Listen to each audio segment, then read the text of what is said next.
Good morning, good afternoon, and good evening, everyone. Welcome to my live stream. If you are new to this channel, and I know that I'm going to refer this live stream to a whole bunch of people, and there is a good reason why. If you're new to this channel, welcome. I am Ted, the Speed Learner, and what we're going to discuss here tonight is about YouTube partnerships and why you may be struggling to get your partnership. This has actually something to do with what happened 4 years ago when a whole bunch of partners like myself lost our partnerships and why we're having such a difficult time obtaining them back. And I will show you through my YouTube channel why that's happening and some things that you guys can actually do to get it back. Okay, so I'm just going to go into this, and I actually posted these notes, and I'm going to go ahead and pull this up like that. That's okay. Let's pull this up here. And what we're going to do today is I'm going to discuss why it is that you may be having such difficult times. I know that if you're watching this now, I have already done a video response to you, maybe more than one, and encourage you to come over here to watch this so we can help you get your partnership back, as well as me getting mine back, so on and so forth. Okay, so that's what we're here to do. For our regular ones, hello, I'm glad to see you here. I had told you guys that this live stream may be either Tuesday or Thursday. I wasn't sure which, and here we are. The reason I wasn't so sure is because I had to do some cooking today, and what happened was that I didn't have to do as much cooking as I thought I was going to have to do, and so therefore it opened up a time for me to do this. But I had already let you guys know, the ones that have been with me for some time now and knew that this live stream was coming. I actually told you guys, hello there, Tim Hurst. I'm glad to see you here. And like I said, I didn't have to do as much cooking because I'm going to be on a mini vacation starting Thursday. It's not going to be a full vacation, like a full 7 or 14 days off. No, it's not going to be like that. But it will be a partial vacation. So there you go. And so it gave me a time to spread out my cooking a little bit and all the other things I have to do to make sure I get everything ready to go back to work. And also some, how shall I say this? There's going to be times when I'm not going to, as the time goes on, my hours are not going to be as big as they've been the last, year and a half. And I won't have to devote so much time to my workplace, and therefore I can devote more time to you guys. Okay. Now, before we get into this, I have published 5 Kindle books. For those of you who do not know much about me, I have published 5 Kindle books. If you want to know how to obtain any of those Kindle books, let me know, and I will put a link down here in the comments for you so you can find my Kindle books. Okay, so that'll be done there. All right, so without any further ado, I'll start this discussion. The first thing I'll tell you is, if you want to lose subscribers real quick, then do what these other channels do. Okay, this is what they normally do. First of all, they'll get on the air and they'll say, hey, make sure you hit the subscribe button and the bell notifications. I have a video that talks about the subscribe button and the bell notifications. So if you want to know more about that, you would go to that video. Okay. Then the next thing they'll do is they'll restate your problem without giving you a solution. Then they give you the solution at the end of the video. So now you're having to skip all the way to the end of the video to find out what the real solution is. And usually by the time you get to the end of the video, they'll tell you, well, there's some kind of a book we're selling, or we have another video on our own website. You have to watch it over there, And you've wasted a whole bunch of your time. Don't do that. You will lose a lot of subscribers that way. And if you're trying to get your partnership back, that is not the way to go. I promise you. So if you want to know about the subscribe button, the bell notifications, let me know. I'll send you a link to that particular video. If you're having problems finding the description box of some of these videos, let me know. I'll send you a link, and it'll show you how to find the description box of the YouTube video.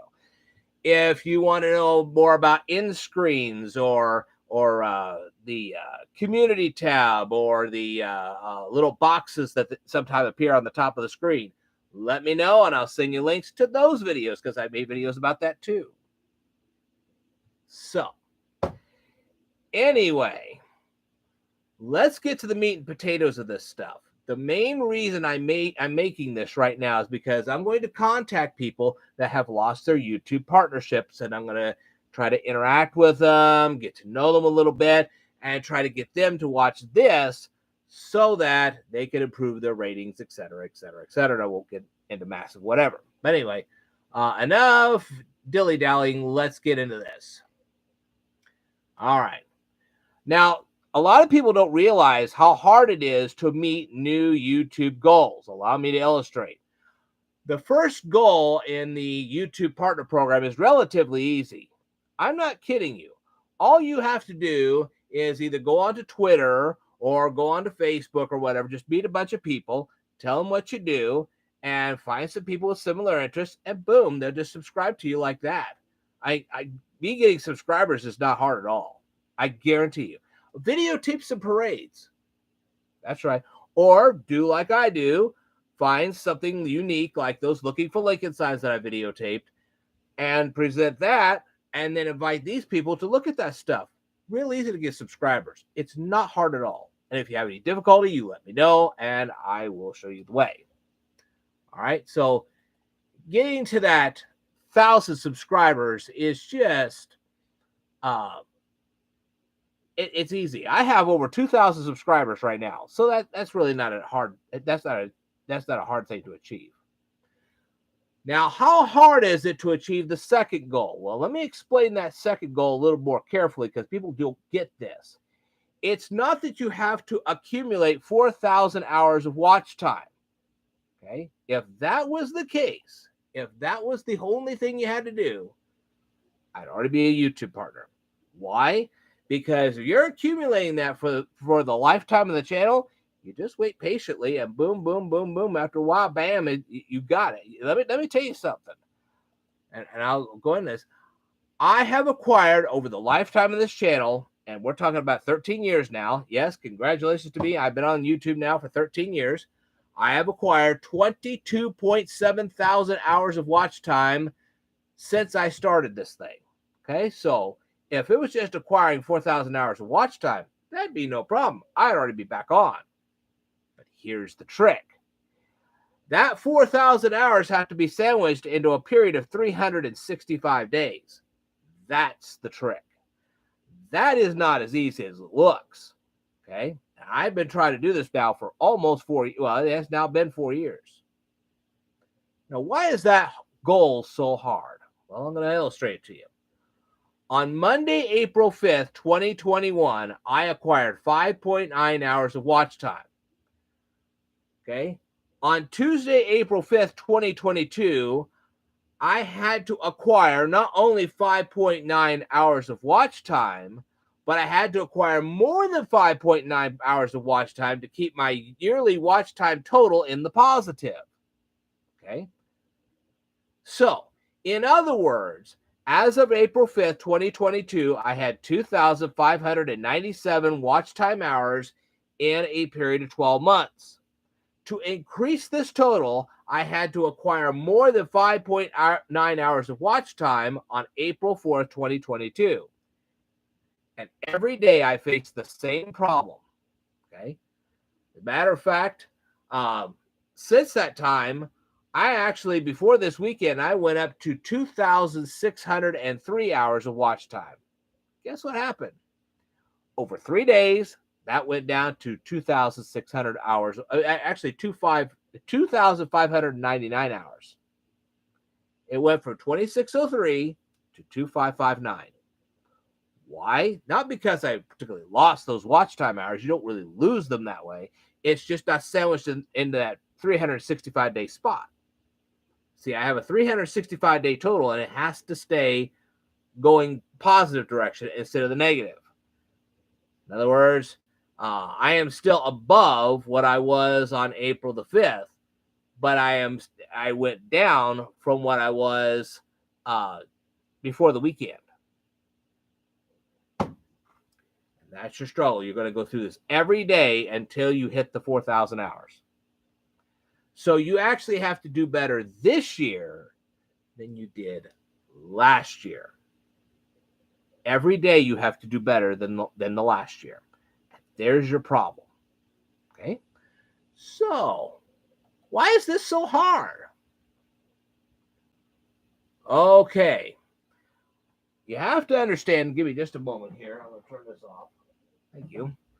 You have to understand that YouTube loves watch time.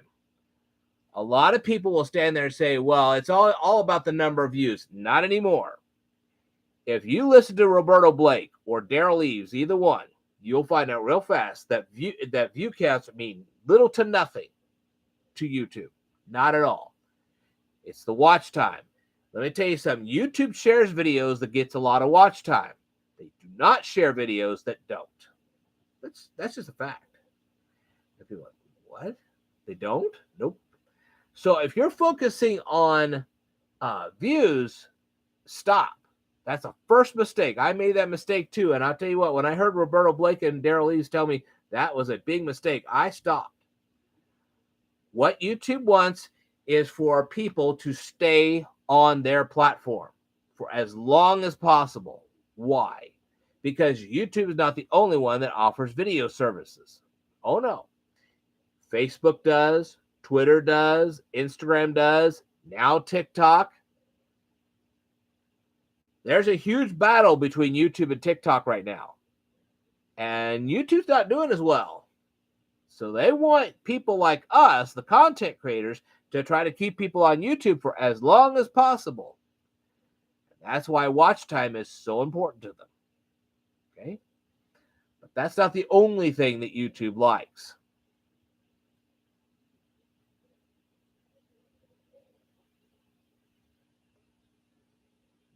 Now, the other thing that YouTube likes real well is video comments, but not just any video comments. You know how when you'll watch a video that you'll actually type in a comment and you'll reply to the person that just put that video out? YouTube wants to see positive comments in the comment sections of your videos. If they see a bunch of negative comments, they're not going to share that video. And for good reason, because it's not going to get watched. Or it's going to get watched for the wrong reasons.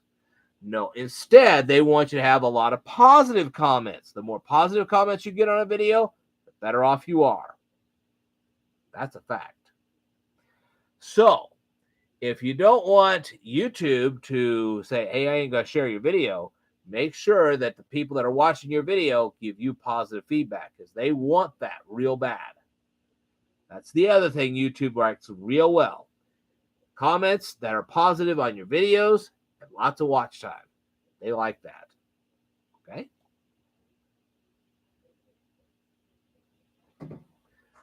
All right. Now then,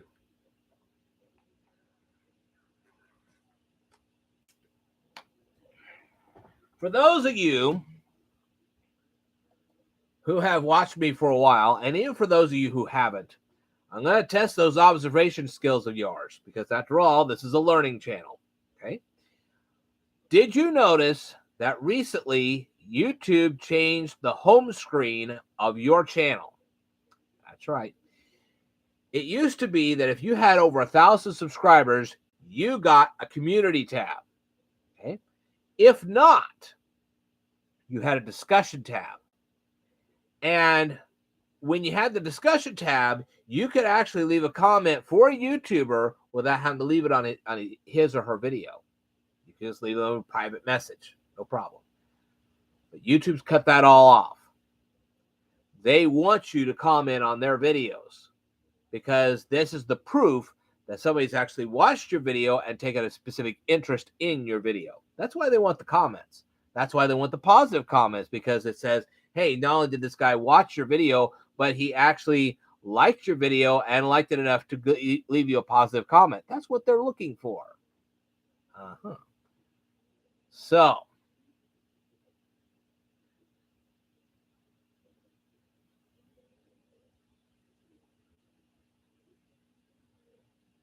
now, One of the other reasons why they eliminated the discussion tab, and I just about imagine this, is that a lot of people were spamming on the discussion tabs, and they thought, well, we'll just get rid of this discussion tabs, and then they won't be spamming there. The way these people will be spamming anymore is if they leave a spam message on an actual video itself. That's another reason why they got rid of the discussion tab. Okay, so now everybody's got a community tab, and nobody has a discussion tab anymore.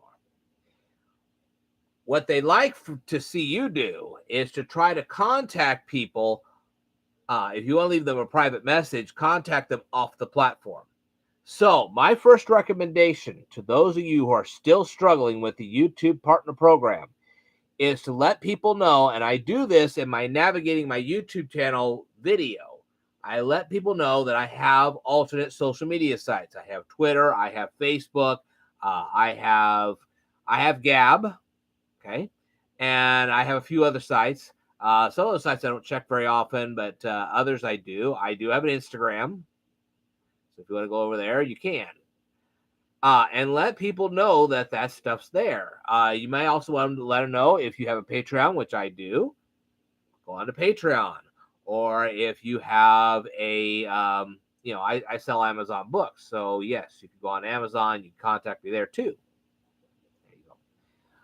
So, the first thing is make sure you have other social media sites so that if somebody like myself wants to leave you a private message and they don't want to leave it as a comment on your videos, because another thing that YouTube is eliminating, let's say I make a video response to you, okay?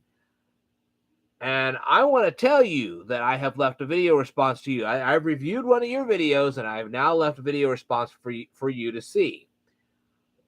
Either YouTube will somehow make it so that you don't see that comment right away, or they'll just simply delete it, thinking it's spam.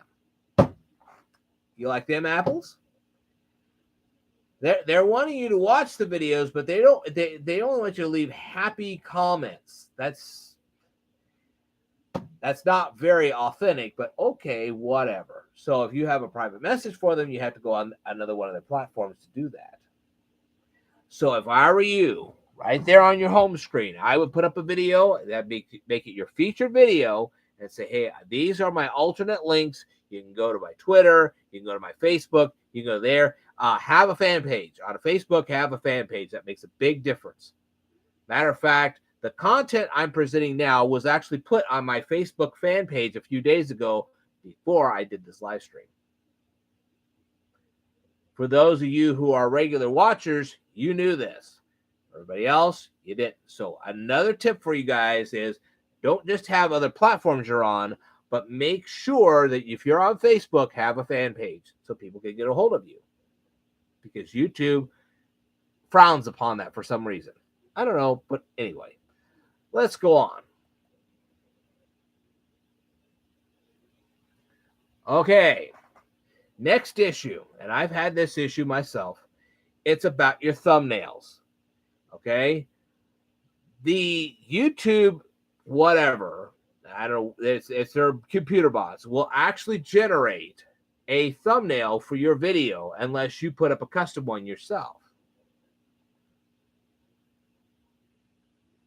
Okay, Tim Hurst says, I keep hearing a theme here with YT censorship. Yeah, we get a lot of that too. I mean, I did this. I had a live stream not that long ago where I was talking about why I don't do a lot of video reviews as I used to do. And I was talking about how YouTube used to be the Wild West. Now it's more like Disneyland. And yeah, it gets to be kind of complicated. But anyway, back to the thumbnails. Now, here's the problem with the thumbnails, okay? First of all, a good suggestion for anybody that's trying to get their partnership back is to develop what we call bread and butter videos. What is a bread or butter video? You have to know retail in order to comprehend what a bread or butter video is all about. All right, did you ever notice that they have little snacks and little pieces of chocolate all across the front sections of supermarkets? You walk into a supermarket, go to a check lane, you'll see all these little candies and stuff. That's what they call their bread and butter stuff. They know that's going to sell. Okay, that's why it's there. They know people are going to buy it. All right. Same thing with a YouTube channel like this. I have over 4,000 videos. I had to pick certain videos that I knew I wanted up the forefront that I did want people to see. And then they can watch the other ones later on. So I have bread and butter videos. Hyphen and underscore is a bread and butter video. I have a digit span test and a digit symbol test and some flowcharting videos. And these particular videos have been pretty high rated. I do this with the sign videos as well. And I also do this with all the parade videos. Those are videos I want all you guys to watch because that's what I call them, bread and butter videos. These are videos I do want you to watch. It spreads my content further. More people see them because YouTube actually advertises them because it gets a lot of watch time, etc., etc., etc. Tim Hirsch says, impulse sections up by the checkouts. Oh, yeah, I remember those, LOL. Good. So, that's what we're talking about here. I have videos that are at the forefront. Relay for Life, Looking for Lincoln. Like I said, the remote control videos, the Math Doesn't Suck videos. Those are supposed to be bread and butter videos.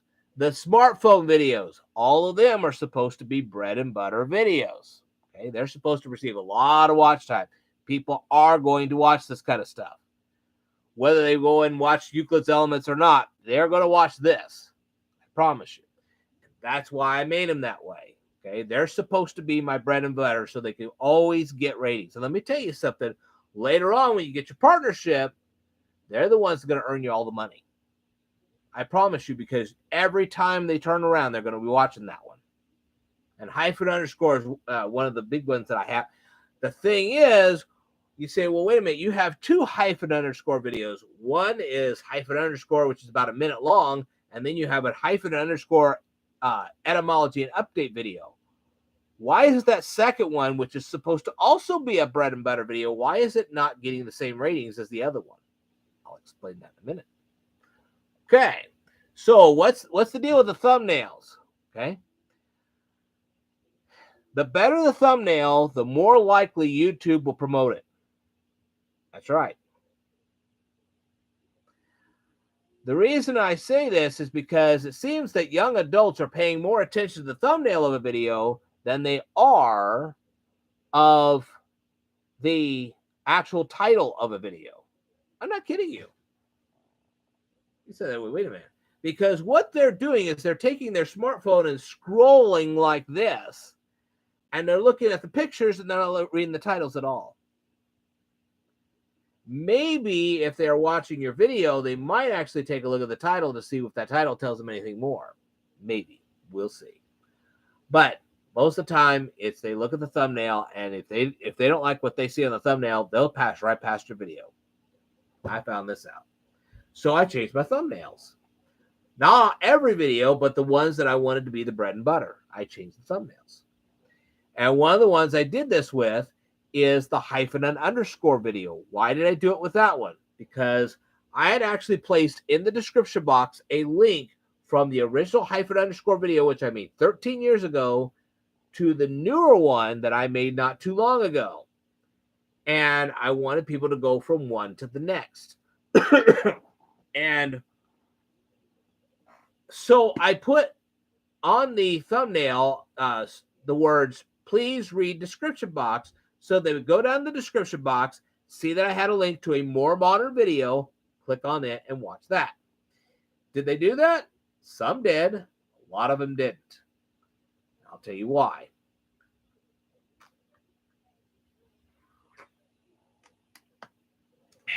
The reason they did not do this is because the whole wording thing was small, and with it being a small thumbnail anyway, they didn't really notice the words on it right off the bat. So what I did was I put a yellow arrow pointing to the text. I put a yellow arrow, it pointed to the text in the hopes that they would finally read this. Some of them did, some of them didn't. This is about their observation skills. And apparently whoever watches that video, and you don't know who it is because they never really tell you, and YouTube doesn't tell you exactly who's watching this video, that gets to be a problem too. So whoever's watching this video, well, there you go. So, changing the thumbnail did help a little bit, but not very much. I wish I could say it did more, but it didn't. Okay, so anyway, I would suggest that if you have an older video and you have a more updated video, do go ahead, place some text on the thumbnail, letting people know that there's something in the description box. When they read the description box, it'll take them to the next video, the more modern one, and then they can watch it. And that would double your video watch time. Okay, so there you go. All right.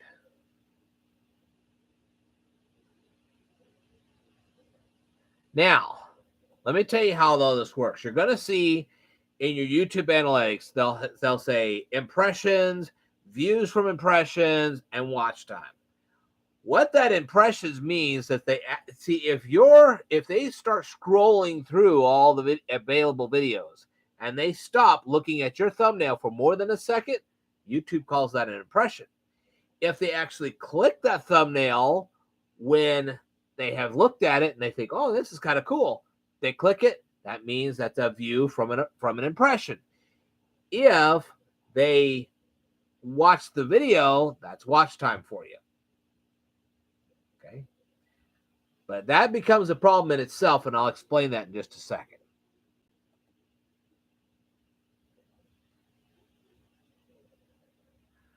Now, I will say that I think that young people today pay way too much attention to the thumbnail and not read the titles. I really think that once they see a thumbnail that they actually like, I think they really should read the title and read the description box to make sure that what they're watching is exactly what they want to watch. Okay? So there you go. What about video titles? That can be a problem too. All right. Now, one of the problems I run into myself with certain videos is that there's usually a part 1 and a part 2 of the presentation. So I use the abbreviation P to represent the word part. I had to change that on some of the titles of my videos so that I could get these people to actually watch. Now, I do realize, especially with parades, that YouTube kind of works against you because you have to mark it made for kids. If it's made for kids, YouTube does not promote it, so you have to promote it. That's bad enough. But when people are watching your videos and they see the title P1 and they don't understand that's part 1, that can be a problem anyway because they don't go to the next video. Even if you have in the description box that says, hey, you know what? This is part 1 of a multi-part presentation. Here's the link to part 2. Now, so it is very important that your titles, the titles to your videos, are very descriptive of what you have in the actual presentation. And if you need to, make sure to spell out part so that people get the idea this is part 1 of a presentation and not the only part. Okay. Tim Hurst says, Ted, this is very helpful. I am not a YouTube content maker, but your information on some of the intricacies is good to know. Good job. Well, thank you. Thank you. But I really expect as I contact people that have been having problems getting back on the partner program, I'll have more comments that will actually say, hey, thank you for all these tips, whatever. But let's carry on here. So, like I said, better titles, and more importantly, if you're going to say part, make sure you spell it out because these people, the ones watching your videos, apparently do not understand that the letter P actually stands for part. And that is something you can actually do yourself. You could tell your viewers that if you put the letter P in a title, it actually probably means part. And that'll get people to recognize that. Okay. So titles apparently are very important. But apparently they're not as important as the thumbnails. Okay. So let's go on.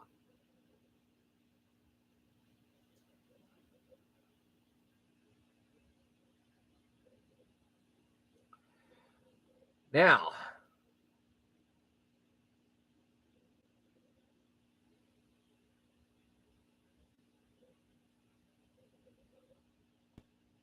okay, now I already talked about that. Oh, and kid-friendly videos, I talked about that. Oh, now the next topic.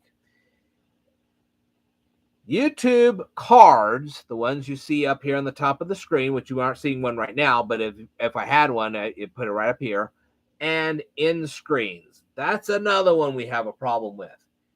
Let me tell you something. If you put your card up here rather late in the video, people won't click it. Why?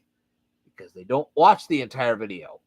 You see, when people click on your video, if they get bored with the first minute or two, they click it off. That's why I started putting my cards on the 8-second mark of videos. You say, well, why aren't they clicking them? Well, the reason why, as far as I know, is that they just don't know what those cards are supposed to do. Your card, when you put it on your video, is supposed to take people to a related content video.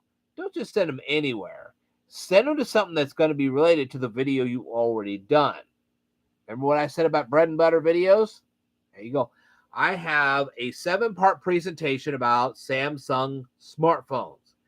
In each part, except the last one, there is a card. You click it, boom, it takes you to the next video.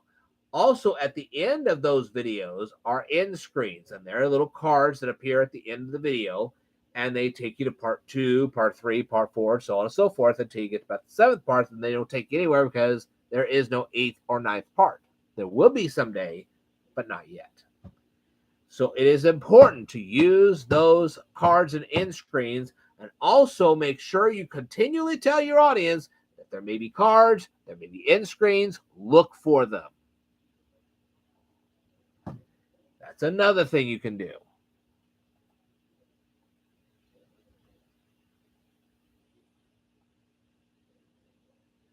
All right. Give me a second.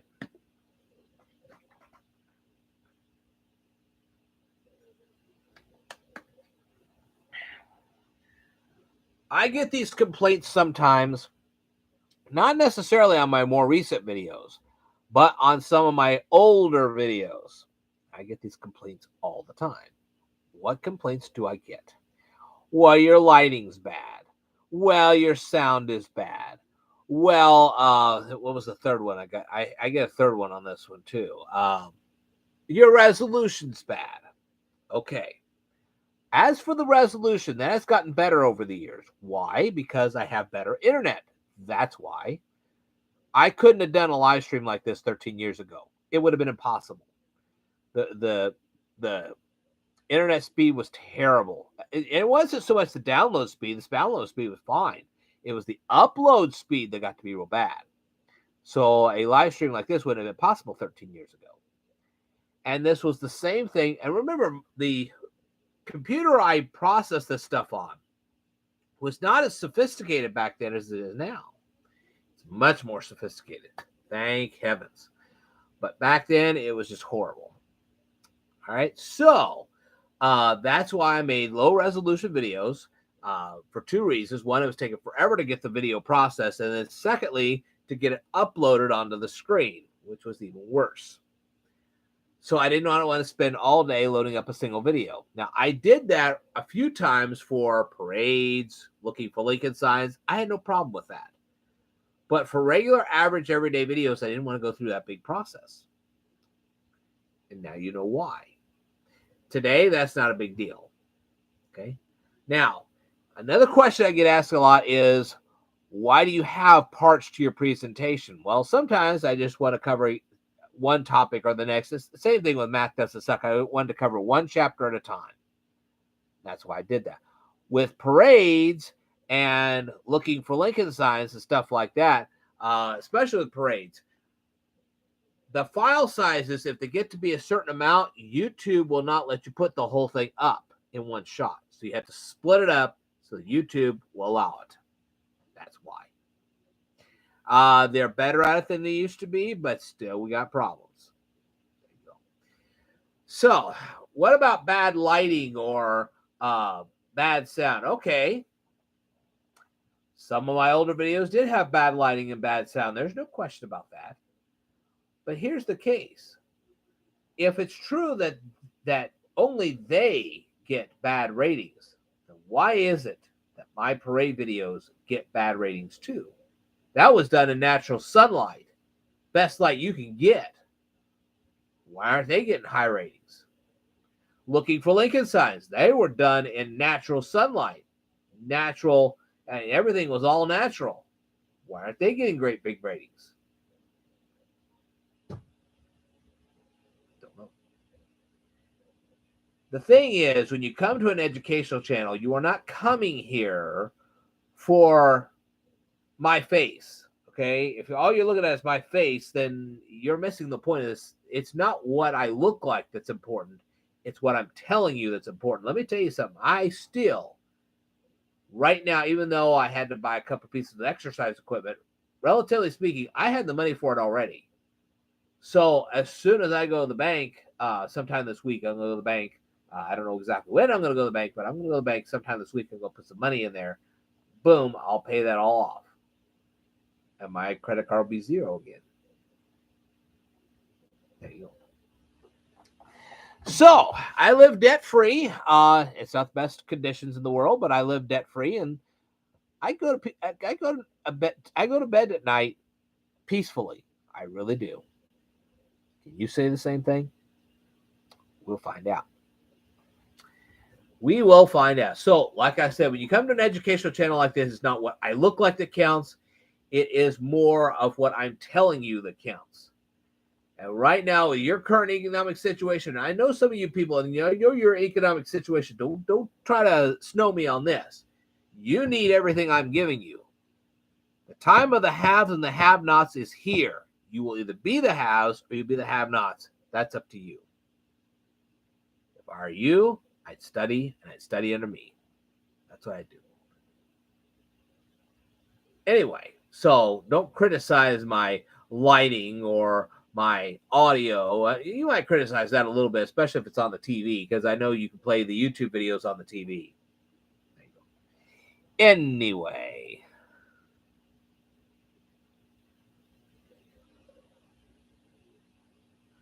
Oh, and how about this? People were griping at me about Euclid Book 1, Proposition Number 1. I had done that video a long time ago and had very poor resolution. Guess what? I did that in high def. Did it get any better ratings? Nope. It didn't.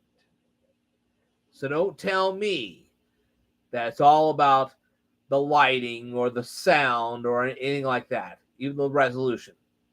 I've had better resolution for years now, and I still don't get as good a ratings as I did with hyphen. Listen, my original hyphen underscore video, which was done with poor resolution, poor lighting, and poor everything, it gets better ratings than some of my more modern stuff. So I don't want to hear it. All right. Now, yes, you can improve all those things, but in the end, it's not that. It's got to be something else. And I think it's because of short attention spans. And if your audience has short attention spans, it's going to catch up to them one of these days, and they're going to find themselves on the unemployment line. The more they enjoy that TikTok, the more they're going to find themselves on the unemployment line. There is nothing wrong, particularly with TikTok. Don't get me wrong. What is wrong is your overindulgence of TikTok. Let me tell you something. You eat too much ice cream, you're going to get sick. Same deal. So if you don't want to find yourself unemployed, I wouldn't eat quite as much TikTok as you guys are doing. And I know some of you guys are eating a lot of TikTok. Don't do that. Not a good idea, especially this economy. All right. All right. Now, there is another thing on your analytics that indicates something else that's a real problem. 2,000 plus people are subscribed to me, but how many of them have their bell notifications on? Not very many. They're not being notified when I put up a new video or a live stream. Isn't that terrible? They don't even know. If they don't know, they don't watch. That's why the bell notifications are so important, and that's why you need to emphasize with your audience, just like I do with mine, to activate that bell notification, because otherwise they may never see you. And if they have it on initially and then they turn it off, they're still not going to see what you guys say. Wait a minute, I want you. It's very important. The bell notifications are very, very important, and now you can see why.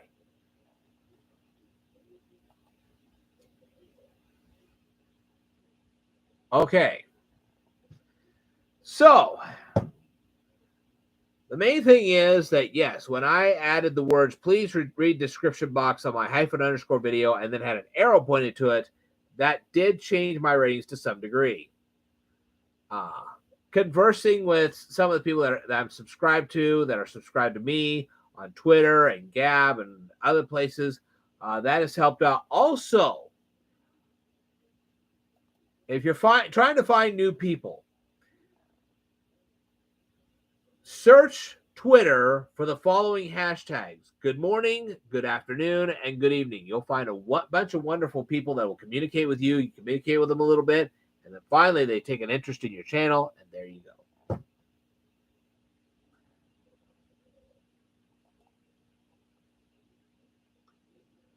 Okay, here's another thing.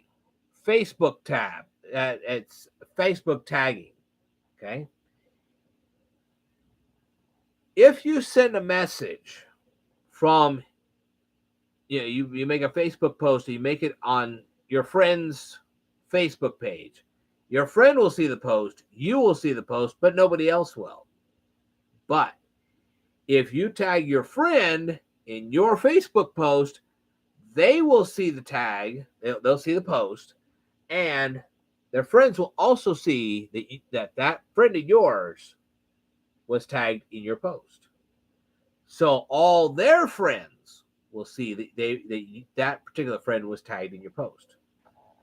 So do deploy that, but make sure that your friend is okay with you tagging them in your post, and don't do it more than once a day.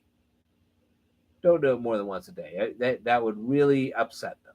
Don't do that. Don't upset your friends. Just like once a day, tag them and say, there you go. And let them enjoy the rest of their time, because they want to put up posts too, and they want their friends to see that as well. And that's only fair. So just do one post a day, tag them in that post, and that should get your ratings up.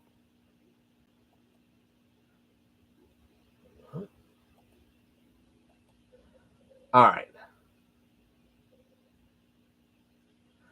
Facebook groups used to be a very good place to put video links.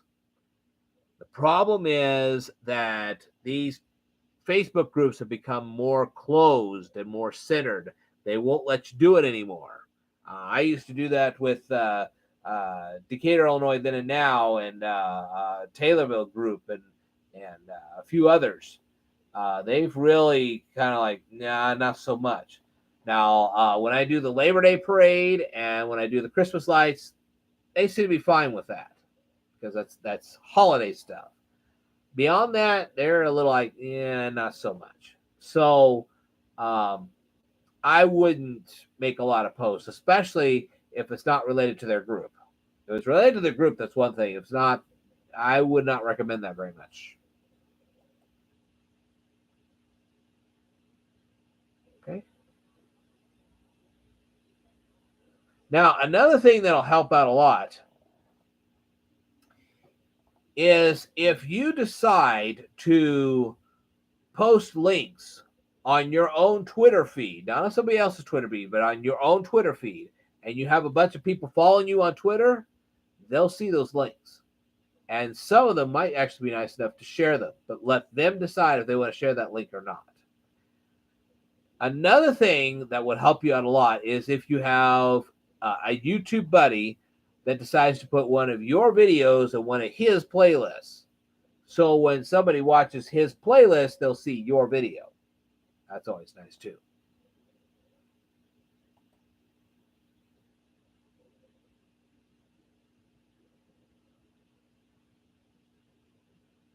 Okay. So hopefully all these tips will help you. And if you have any comments, questions, whatever, please let me know, and I will help you out the best I can. more importantly, go ahead and check out my videos. And if you really like them, go ahead and share them with your friends.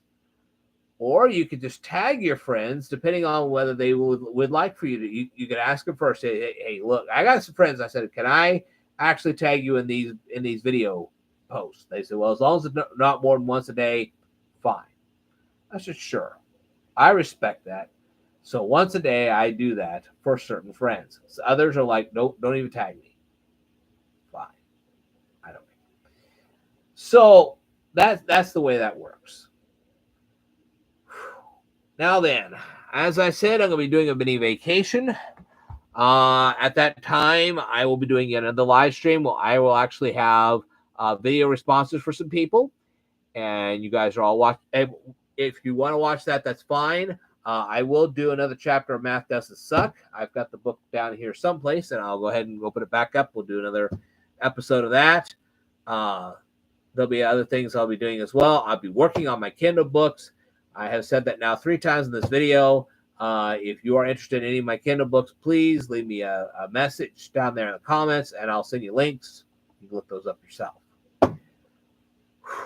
Anyway, that's basically it for my live stream tonight. I hope it was helpful for all of you. I hope you watched the whole thing and not just a certain part of it.